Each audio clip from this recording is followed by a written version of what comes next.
ملت برادران اسلام، آج کی نشست میں پڑھی گئی قرآن مجید کی آیت مبارکہ کی مناسبت سے ہم اس اہم ترین مقصد، اہم ترین موضوع پر بات کریں گے جس کے بارے میں اللہ رب العزت نے فرمایا ہے هو الذی ارسل رسولہ بالہدی ودین الحق لیظہرہ علی الدین کلہ۔ آج کا عنوان ہے لیظہرہ علی الدین کلہ کی برکات کیا ہیں۔ یہ لیظہرہ علی الدین یعنی دین اسلام کا نفاذ، دین اسلام کا غلبہ، اس کی برکات کیا ہیں۔ اگر یہ غلبہ ہو جائے، دین عملی زندگیوں میں آ جائے تو پھر ہوگا کیا، اس کا فائدہ کیا ہوگا، اس کی برکات، اس کے انوارات کیا ہوں گے۔ سب سے پہلے تو بنیادی طور پر 1 منٹ کے لیے یہ سمجھ لینا چاہیے تمام مسلمانوں کو بھی، مسلمان حکمرانوں کو، عوام کو، فوج کو، عدلیہ کو، افسر شاہی بیوروکریسی کو، سیاسی جماعتوں کو، حتیٰ کہ غیر مسلم قوموں کو بھی، مائنورٹیز جتنی بھی ہیں، سب سے پہلی یہ بات سمجھنے والی ہے کہ یہ جو دین اسلام ہے، ہم خالص دین کی بات کر رہے ہیں، کسی خاص دین کے اندر کسی خاص اسکول آف تھاٹ کی، کسی فرقے کی، کسی کا خاص فقہ کی بات نہیں ہو رہی۔ اسلام، ان الدین عند اللہ الاسلام، یہ دین اتارا کس نے ہے؟ جو رب العالمین ہے، رب العالمین ہے۔ یہاں پہ بات مکمل ہو گئی اگر سمجھ لیا جائے تو جو رب العالمین ہے اس سے بہتر اس کائنات کو چلانے کے لیے نظام کیا کوئی اور بھی دے سکتا ہے؟ اس سے بہتر بھی کوئی نظام ہو سکتا ہے؟ رب العالمین سے اگر کوئی بڑھ کر ہے تو پھر تو مان سکتے ہیں، لیکن جب اس سے بڑھ کر کوئی نہیں تو پھر یہ ماننا چاہیے کہ اس سے بڑھ کر کوئی نظام دینے والا بھی نہیں ہو سکتا۔ سب سے پہلی کمزوری ہم مسلمانوں کی یہ ہے کہ ابھی تک دلوں کے اندر شکوک و شبہات پال کے بیٹھے ہیں۔ پہلا مسئلہ، دین کے نفاذ، اقامت دین، غلبہ دین کی بات تو بعد میں کریں گے، پہلے اپنے دلوں کو تو ذرا ہم جھانک کر دیکھ لیں۔ کیا دل مطمئن ہے؟ دل سے راضی ہیں؟ کیا دل سے خوش ہیں کہ اسلام کا نفاذ ہو؟ کیا چاہتے ہیں یہ؟ پہلے اپنے دل اور ضمیر کو تو میں اور آپ اور امت مسلمہ مطمئن کرے۔ رب العالمین سے بڑھ کر کوئی نہیں۔ اور پھر اگلی بات، جس ہستی کے ذریعے سے یہ دین ہمیں دیا گیا وہ کون ہیں؟ وہ ہیں وما ارسلناک الا رحمۃ للعالمین، وہ تمام انسانیت کے لیے رحمت ہیں۔ صرف انسانیت نہیں، خالق نے انسان کی بات نہیں کی، عالمین کی بات کی ہے۔ اور عالمین کتنے ہیں؟ جہان کتنے ہیں؟ عام طور پہ ترجمہ کیا جاتا ہے کہ 2 جہانوں کے لیے، تمام جہانوں کی، تمام مخلوقات کے لیے۔ امام رازی رحمۃ اللہ علیہ اور دیگر مفسرین نے اس کی تفسیر الحمدللہ رب العالمین کی تفسیر میں لکھا ہے کہ اللہ تمام جہانوں کا رب ہے۔ جہان کتنے ہیں؟ 80,000 جہان ہے۔ آج کی سائنس یہ مانتی ہے کہ اتنا کچھ ہونے کے باوجود ہم اس یونیورس کا 5% بھی ڈسکور نہیں کر سکے۔ اتنی بڑی کائنات، اتنے جہان، 80,000 کا قول، بعض نے کہا نہیں اس 40,000، آخری قول ہے 18,000 جہان ہیں، 18,000 مخلوقات ہیں، اور ان میں سے انسان صرف ایک مخلوق ہے۔ کم سے کم بھی اگر ہم مان لیں تو اس میں سے ایک انسان کا جہان ہے، انسانیت کا جہان ہے۔ اب ایک لمحے کے لیے بڑے انصاف سے، ٹھنڈے مزاج سے ذرا سوچیں کہ 18,000 بھی مانتے ہیں، 18,000 میں سے ایک مائنس کر دیں، ایک مائنس کر دیا، 18,000 میں سے ایک مائنس کریں، باقی جتنے نظام ہیں وہ کس کے دیے ہوئے نظام پہ چل رہے ہیں؟ سورج کا نظام، چاند کا نظام، ہواؤں کا نظام، بارشوں کا نظام، کھیت کھلیان کا نظام، فرشتوں کا نظام، چرند پرند کا نظام، حشرات الارض کا نظام، جانوروں کا نظام، ہوا میں اڑنے والے، پانی میں تیرنے والے، زمین پہ کودنے والے، زمین پہ رینگنے والے، یہ خلائیں، یہ فضائیں، یہ کہکشائیں، یہ گلیکسیز، یہ سارا نظام، ایک ایک چیز کا نظام، ہوا کے پریشر کو دیکھ لیں، سورج کی جو تپش آ رہی ہے اس روشنی کو دیکھ لیں، سیاروں ستاروں کا نظام، یہ سارے نظام اللہ کے بنائے ہوئے نظام ہیں اور اسی کے مطابق ازل سے چل رہے ہیں، 2-4 سال سے نہیں، ازل سے جب سے کائنات بنی، اور کتنے بہترین چل رہے ہیں۔ لَلشَّمْسُ يَنبَغِي لَهَا أَن تُدْرِكَ الْقَمَرَ وَلَا اللَّيْلُ سَابِقُ النَّهَارِ وَكُلٌّ فِي فَلَكٍ يَسْبَحُونَ۔ چونکہ موضوع نہیں ہے، صرف اتنی بات سمجھانا مقصد ہے کہ جب کائنات کی ہر چیز اللہ کے نظام پر چل رہی ہے، اسی لیے یہ کائنات باقی ہے، اسی لیے باقی ہے۔ ہوا کا پریشر زیادہ ہو جائے، انسان قدم اٹھا نہ سکے، کم ہو جائے، پتنگوں کی طرح ہوا میں اڑنے لگ جائے، سورج کی تپش تھوڑی سی نظام سے ہٹ کے ہو جائے، انسان کوئلے کی طرح جل جائے، تھوڑی سی گرمی، سورج کی حدت کم ہو جائے، انسان برف کی مانند جم جائے۔ جب ساری کائنات کا نظام اللہ رب العزت کے بنائے ہوئے نظام پر چلے گا تو ٹھیک چلے گا، ہزاروں مخلوقات کا، سوائے ایک انسان کے، جو انسان کہتا ہے کہ اگر میں اللہ کے بنائے ہوئے نظام پر چلوں گا تو میرا نظام نہیں چلے گا، سوائے ایک انسان کے۔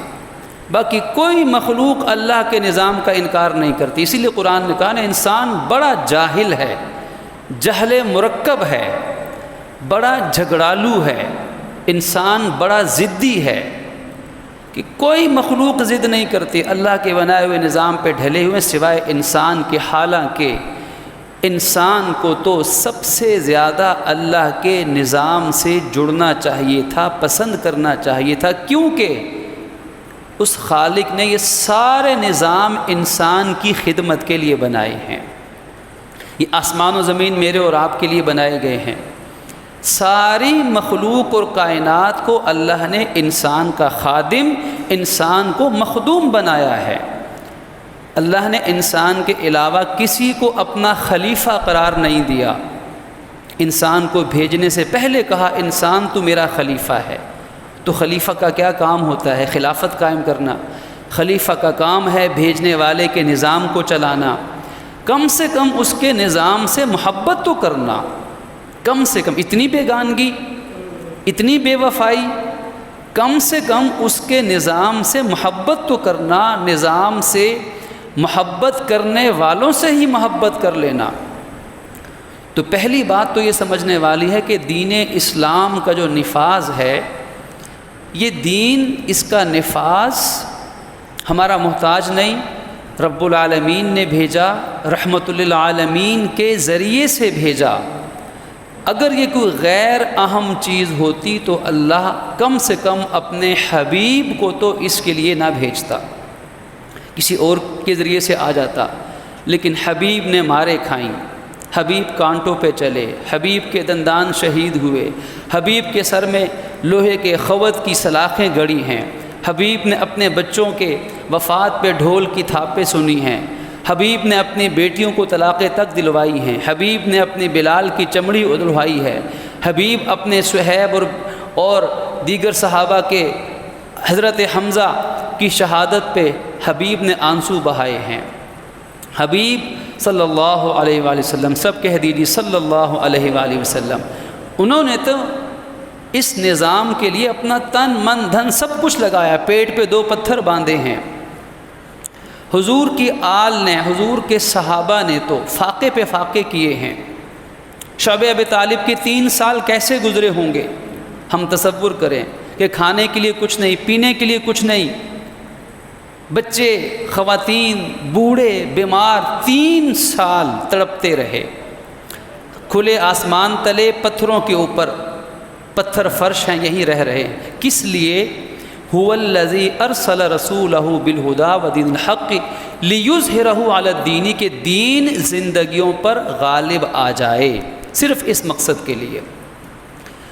تو اگر یہ چیز بندوں کے حق میں نہ ہوتی، دیکھیں یہاں تک جتنی بات عرض کی، یہ ساری باتیں اس ایک منطقی اور فلسفیانہ بنیاد پر ہیں، بالکل کامن سینس، ایک عام آدمی کی ادنا ترین عقل بھی اس بات کو چاہے تو سمجھ سکتی ہے کہ اسلام میں اگر برکت، فائدہ، نجات، کامیابی، غلبہ نہ ہوتا تو کبھی بھی رب العالمین انسانوں کو اپنے رحمت للعالمین کے ذریعے سے یہ نظام کیوں عطا کرتا؟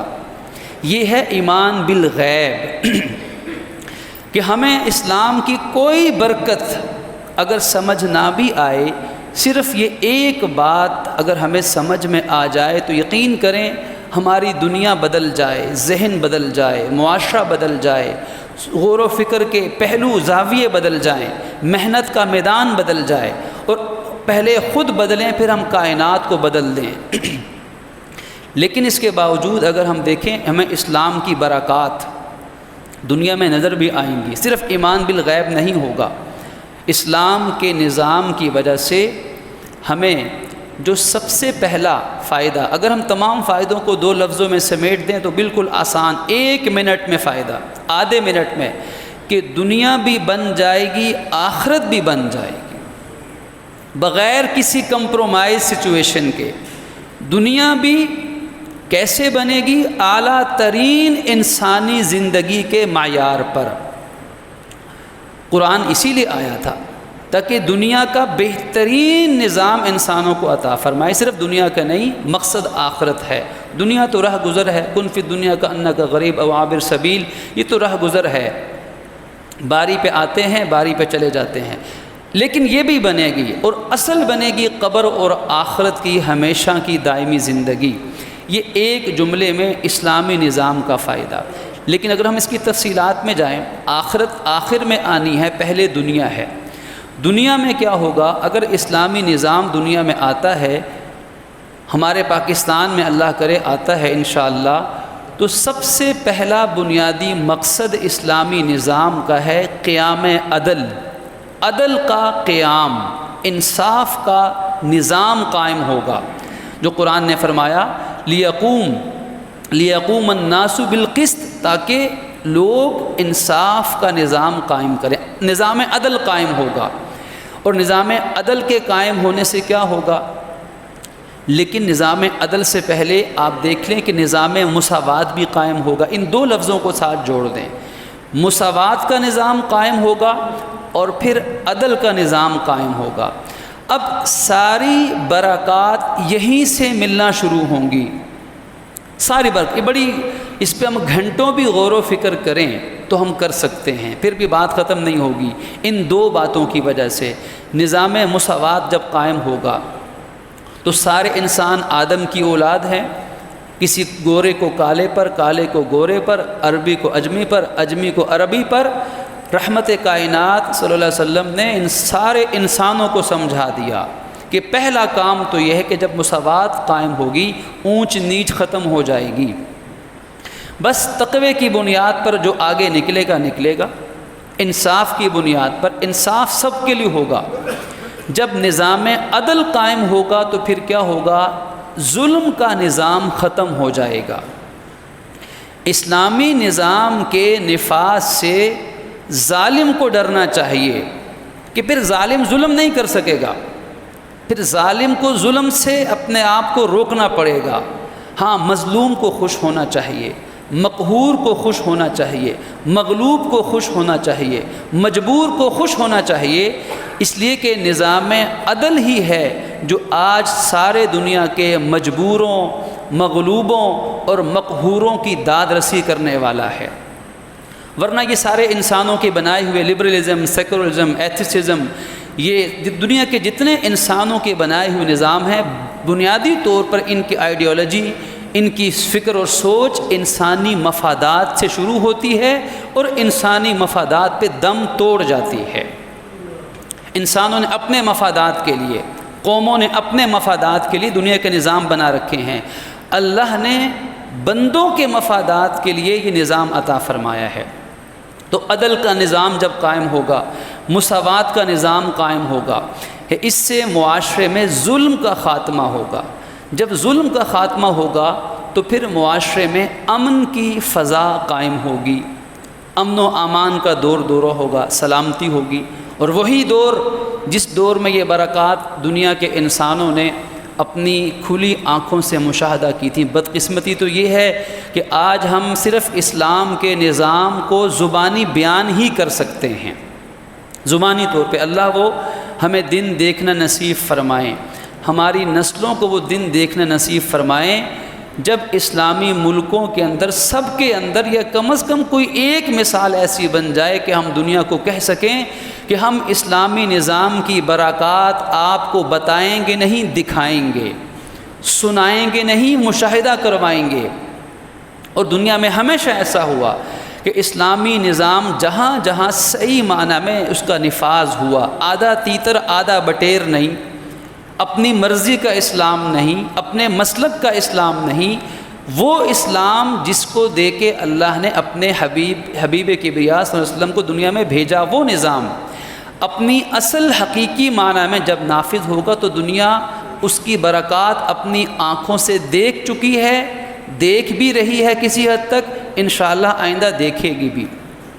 پھر معاشرے میں امن قائم ہوگا، معاشرے کے اندر افراتفری کا خاتمہ ہوگا۔ آج مہنگائی کا مسئلہ، معیشت ڈوب رہی ہے، روپیہ ڈیگریڈ ہوتے ہوتے ڈالر کے پاؤں میں جا کے بیٹھ گیا اور ڈالر اکڑ کے بیٹھا ہے روپے کے سامنے۔ معیشت کہاں سے کہاں پہنچ گئی کہ ایک بچہ جو پیدا ہوتا ہے پاکستان میں وہ بھی پتہ نہیں کتنے ڈالروں، ہزاروں ڈالروں کا مقروض پیدا ہو رہا ہے۔ ہر شخص مہنگائی کا رونا رو رہا ہے، غریب روئے تو سمجھ میں آتا ہے۔ یہاں تو امیر بھی دامن اٹھا اٹھا کے حکمرانوں کو بددعائیں دے رہے ہیں کہ انہوں نے سب کچھ کیا، یہ کشتی انہوں نے معیشت کی ڈبوئی۔ لیکن بنیادی وجہ پہ ہم غور کرنے سے شاید آج قاصر ہیں کہ بنیادی غلطی اللہ نے کہا تھا کہ جو انسان اور قوم ہمارے ذکر سے یعنی ہمارے نظام اور ہمارے اسلام سے جو قوم منہ موڑ دے گی فَإِنَّ لَهُ مَعِيشَةً ضَنْكَا، قرآن کی اللہ کا یہ وعدہ تھا ہم ان کی معیشت کو ان پہ تنگ کر دیں گے، دنیا کی زندگی تنگ ہو جائے گی۔ بھئی دنیا کی زندگی تنگ کیسے ہوگی؟ کوئی انسان ہی ذریعہ بنے گا نا، کوئی حکمران ہی ایسا مسلط ہو جائے گا، کوئی ایسے لوگ ہی ہم پہ مسلط ہوں گے جو دنیا کی زندگی کو تنگ کر دیں گے۔ ہر انسان روئے گا، پیٹے گا، واویلا کرے گا، احتجاج کرے گا۔ آج کا مسلمان بجلی اور گیس کے اور پیٹرول کے بلوں کے بڑھنے پر، مہنگائی ہونے پر، پیٹرول کی قیمت بڑھنے پر تو احتجاج کرتا ہے، مطالبہ کرتا ہے کہ ریٹ کم کرو، ٹھیک ہے، جائز مطالبہ ہے، ظلم نہ ہو۔ لیکن کیا یہ مطالبہ بھی ہم کرتے ہیں کہ جو اصل بنیاد ہے، جس نے مہنگائی کو کم کرنا ہے، معیشت کو مضبوط کرنا ہے، غریب کی کمر کو سیدھا کرنا ہے، وہ صرف دین اسلام ہے، کیا اس کے لیے بھی ہم میدان میں نکلنے کے لیے تیار ہیں؟ کیا اس کے لیے بھی حکومت وقت کا گریبان تھام کے مطالبہ کرنے کے لیے تیار ہیں؟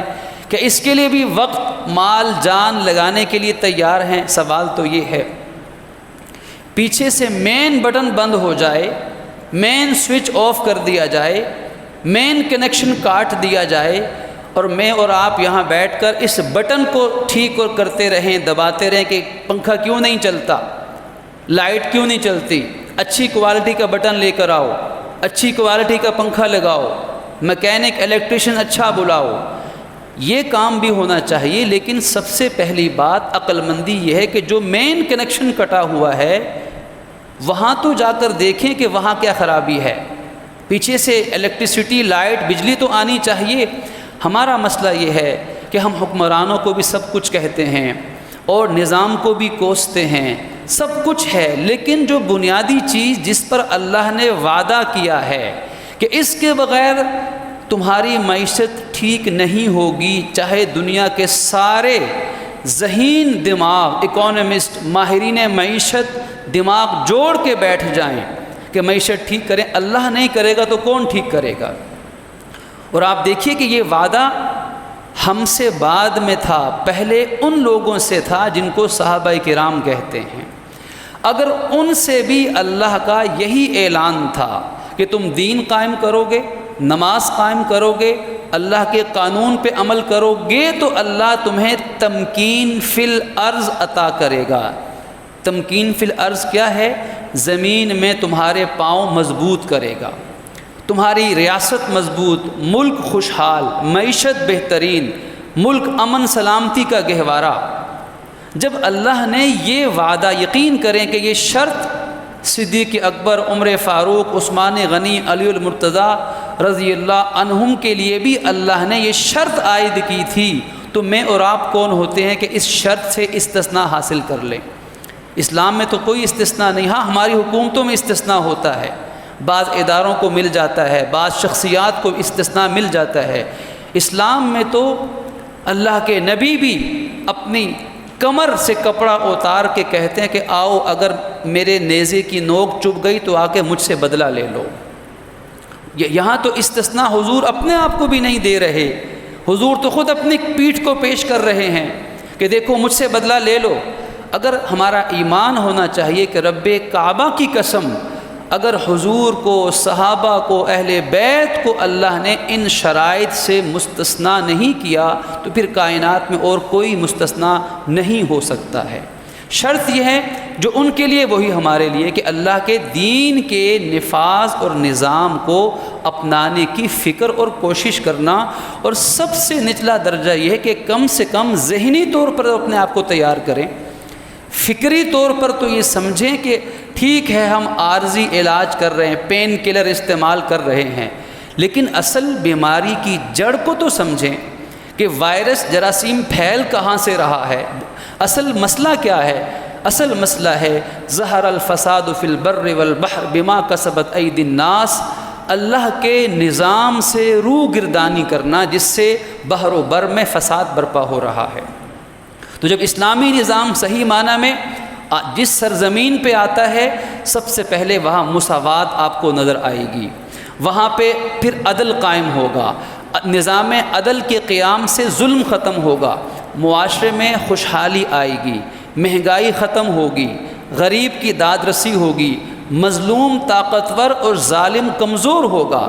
جبکہ آج مظلوم شرمندگی کی وجہ سے منہ چھپاتا پھرتا ہے، دل خون کے آنسو روتا ہے، کہاں کہاں جائیں۔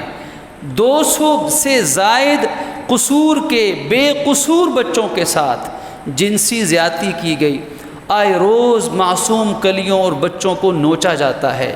کیا ان ایسے بدبختوں کو کبھی چوک پہ لٹکایا گیا؟ کیا کبھی ان کو عبرت کا نشان بنایا گیا؟ کیوں؟ اس لیے کہ پیچھے نظام نہیں ہے، مظلوم اپنا منہ چھپاتا ہے۔